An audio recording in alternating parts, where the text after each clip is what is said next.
Om Namo Bhagavate Vasudevaya. Om Namo Bhagavate Vasudevaya. Om Namo Bhagavate Vasudevaya. Reading from the Bhagavad Gita, Chapter 18, Conclusion, the Perfection of Renunciation. Text number 13 onwards. Panchaitani Mahabaho Karanani Niboddhame Sankhya Kritante Proktani Siddhaye Sarva Karmanam. Krishna says, O mighty armed Arjuna, according to the Vedanta, there are 5 causes for the accomplishment of all action. Now learn of these from me.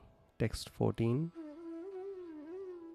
Adhishthanam tatha karta karanam cha prithak vidham vividhas cha prithak cheshta devam chaivatra panchamam. The place of action, that is the body, the performer, the various senses, the many different kinds of endeavor, and ultimately the super soul. These are the 5 factors of action. Text 15. Shariravan manobhiryat karma prarabhate narah nyayam va viparitam va panchaite tasya hetavah. Whatever right or wrong action a man performs by his body, mind or speech is caused by these 5 factors. Text 16. Tatraivam sati karataram atmanam kevalam tuyah pashyati akrita buddhitvan nasa pashyati durmati. Therefore, one who thinks himself the only doer, not considering the 5 factors, is certainly not very intelligent and cannot see things as they are. So in these 4 verses, Krishna is bringing out a very important point. In this world, human beings have the tendency to feel that they are the doers. They are the ones who accomplish things. And this can lead to deep-rooted, or this can be due to deep-rooted false ego. And this can just lead to increasing our false ego by leaps and bounds every day. If we do not understand that it is not just our endeavor, but there are 4 other factors responsible for the accomplishment of any action, and ultimately it is the will of the providence, will of the Lord, His grace. That is why one of the names given to the Lord is Anumanta, or sanctioner. We may desire, we have the ability to desire, but the facilities to fulfill those desires are provided by Him. If He does not sanction, then we cannot succeed. At every moment, with every breath, we are dependent on His grace. So to think that we have managed things on our own, or we can manage things on our own, can actually be devastating, very destructive. Number 1, it can lead to false pride, and a person who is falsely proud naturally falls down. As they say, pride comes before the fall. It can lead to further degradation, and this false pride is one quality that Krishna hates the most, just like the one quality that He loves the most and disregards everything else that we have done is humility.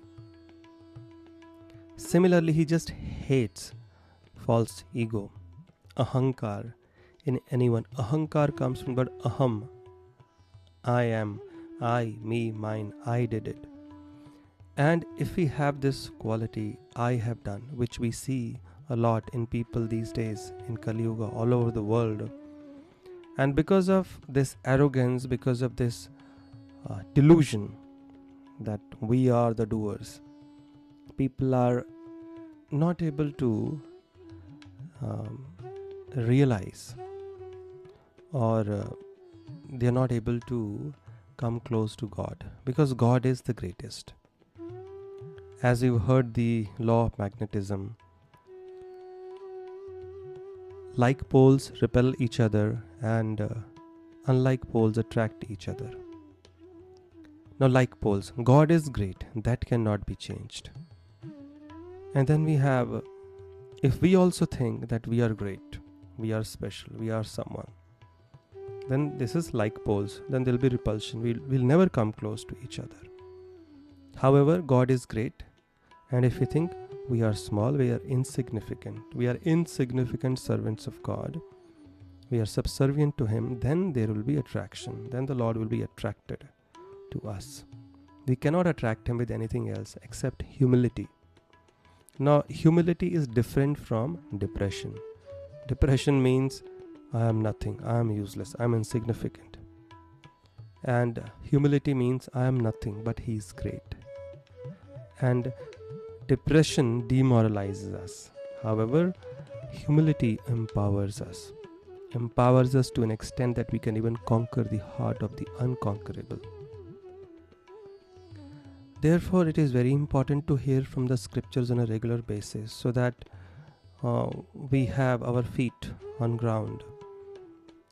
It's not that we shouldn't try and accomplish, we can't enjoy the facilities that we have, but we should always remember that all that I have been able to accomplish, all that I have, is by His grace. What if He didn't give us this body, or the facilities, or the intelligence? So at every moment, what if He just stops the flow of oxygen? What if there is no water in the creation? All this is created by the Lord. So we have to remember, ultimately the source is God, source is Krishna, and we have just taken His resources and built something. That doesn't make us the doers or the ones who have accomplished things. Ultimately, things have come from Him. So it doesn't at the same time take away the effort that we have put in. But if we remember, this body also comes from Him, the physical ability also comes from Him, then we will remember it is by His grace. And when we remember all that we have is by His grace, we will be able to remain humble. And humility is the first step in knowledge. A person who is proud can never be taught, even by God. And Krishna says here, somebody who thinks that he himself is the doer of everything, he's certainly not very intelligent and cannot see things as they are. He's blinded by false ego. And such a person everyone hates. You imagine, who do you like the most? A person who is not very expert, very humble, but somebody who is very expert at things but extremely proud. We won't want to associate with such a people. So imagine if we have this quality, people will feel the same about us. So humility is the key.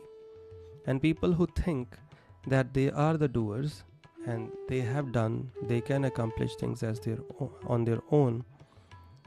The nature of the world is things will not always be the way we want. We will not be successful always. We will fail also. But people who consider themselves to be the doer, when they cannot do things, when the things cannot be done, they think they cannot be done at all, and therefore they lose hope. They go into depression and they become anxious. They can do anything. Sometimes they commit suicide also. However, a person who is humble thinks that, okay, I may not be able to do this thing, but nothing is impossible for God. So I'll take His shelter, I'll seek His help. So there is hope. And as long as there is hope, there is life. We survive. So we have to learn to cultivate this quality of humility, enjoy, earn money, accomplish goals, but don't forget to thank the Lord. Don't forget that it is by His grace. Change the consciousness. You don't need to change your work. Change the consciousness. It's His home, it's His family, it's His money, it's His abilities, His intelligence, which is manifesting through me. And when we see others also accomplishing wonderful things, we should also remember it is the Lord's mercy, it is the Lord's grace manifesting through somebody, and that is why He's been able to accomplish such great tasks. So if we remember this, we will not even become envious of others. We will not draw comparisons. We will not feel inferior. The Lord's grace is manifested through someone. So this way, everything in this world, everything opulent, glorious, is Krishna's energy manifesting. So humility, to accept that we are insignificant and God is great. And everything that I have is by His grace. Give credit to Him. That's what is required. Text 17. Yasya nahang krito bhavo buddhir yasya na lipyate hatvapi sa ima lokan nahanti na nibaddhite. One who is not motivated by a false ego, whose intelligence is not entangled, though he kills men in this world, does not kill, nor is he bound by his actions. So he is telling Arjuna directly now, Arjuna, you are simply doing your duty. However painful it might be, the duty, the prescribed duty must be done. And it may not bring comfort, but it definitely brings satisfaction of the heart and satisfaction of the Lord. And a person who does everything as if his duty bound to work as his duty, he is not entangled, he is not bound by the laws of karma. So even though externally he is busy acting, he is not producing any reaction because he is just totally detached, he is just doing everything as a duty. He is not expecting anything, or yes, we can expect, but he is not affected by the results that are coming. He is just continuing to do his duty. Such a person is never bound by his actions. Otherwise, every action that we perform for our own selves with a selfish motive, I want to enjoy, I want this, I want that, there is going to be a reaction. With every desire that we cultivate, we are sowing a seed for future distress, future body, or future happiness. So it's up to us. But the mentality of being the doer has to be given up. As Socrates said, work as if everything depends on you, and pray as if everything depends on God. So this must be done. This should never be forgotten. We need effort, but we also need His grace, and whatever we achieve, it's ultimately by His grace. Otherwise, false ego. Only a person who's motivated by false ego cannot think like this. Now Krishna, as he began this chapter with particular themes, describing things in three modes, now he is explaining from text number 18 how even the knowledge, the object of knowledge, and the knower are of three, that are the three factors that motivate action. And now he's going to continue that same discussion of the three gunas, how everything that we do, think, speak is under the same category of three gunas, how everything is influenced by three gunas.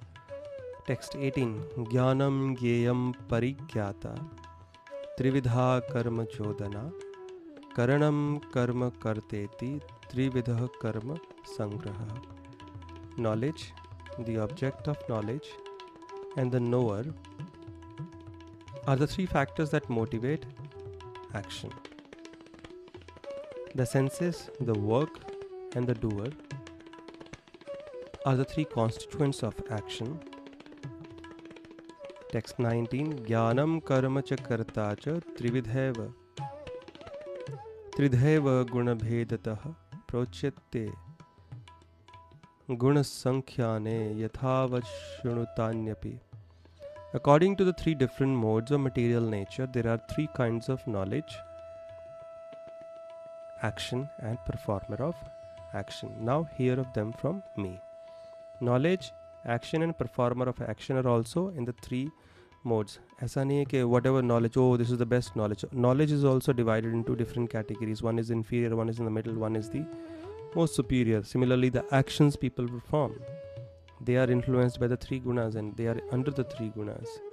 The performer of action accordingly therefore is also influenced by three gunas. Gunas, if you remember, you can simply understand our conditionings, our nature that we have acquired from our past karmas, past life, past activities, choices that we have made in the past. Sarva bhuteshu yenaikam bhavam avyayamikshate avibhaktam vibhakteshu tajjnanam vidhi satvikam. That knowledge by which one undivided spiritual nature is seen in all living entities, though they are divided into innumerable forms, you should understand to be in the mode of goodness. What is the highest kind of knowledge by which we can see the same undivided spiritual nature. What it means is we can see that every living entity is a spiritual being, part and parcel of God. We disregard the external designations. He's a male, he's a female, he's poor, he's rich, he's a peacock, he's a lion, he's a dog eater, he's an elephant, he's a brahmana, he's a kshatriya, he's a vaishya, he's a shudra. No. The highest kind of knowledge is that which helps us see through these designations and understand that everyone is actually God's child, and everyone is a spiritual being. These external bodies are simply matter, they can be finished any moment, but the real person is living within this body and is a part and parcel of God. And external bodies may look different, but internally the constitutional position, or internally everyone is similar, made of same element, spirit, spiritual being. Knowledge in the mode of passion. Text 21. Prithak tvayena tu yaj jnanam nana bhavan prithak vidhan vetti sarveshu bhuteshu taj jnanam viddhi rajasam. That knowledge by which one sees that in every different body there is a different type of living entity, you should understand to be in the mode of passion. Then there is a type of knowledge which thinks that, oh, body and the soul, they are actually the same, and once the body is finished, everything is finished, and there is no life after death. So there are such philosophies prevalent in society. That knowledge by which one sees that in every different body there is a different type of living entity, you should understand to be in the mode of passion. They think that everybody is a different person. They do not have much understanding about the eternality of the soul. They think with body everything is finished, everything is zero. Such kind of knowledge is the mode of passion. And text 22. Yattu Krishna vadekasmin karya saktam ahetukam atatvatha vadalpam cha tadatamasam udahritam. And that knowledge by which one is attached to one kind of work as the all in all, without knowledge of the truth, and which is very meager, is said to be in the mode of darkness. That knowledge by which a person has no higher understanding about the purpose of life, which is self-realization, God-realization, and one is simply attached to filling his belly, and eating, sleeping, mating, and defending is the only goal of life. That kind of knowledge is said to be in the mode of darkness, the lowest, and you see most of the population is influenced by this. Very few people are actually working towards that higher goal. Otherwise, their lives are mostly centered around this type of knowledge, how to eat well, sleep well, enjoy, and try to protect what we have. And this is to be in the mode of darkness. It is only going to degrade us to the lower levels, the level of animals. Dharmena hina pashubhi samana, Mahabharata says. One does not have a spiritual culture, genuine spiritual culture, he is an animal. So Krishna continues the discussion on the three modes. As I mentioned, this last section of the Gita 13 through 18 is talking a lot about this stuff, and these three gunas are very important to understand, because once we understand them, we understand how we are bound and how we need to get out of bondage. So next Krishna is going to explain the action in three modes, and the discussion continues. Hare Krishna.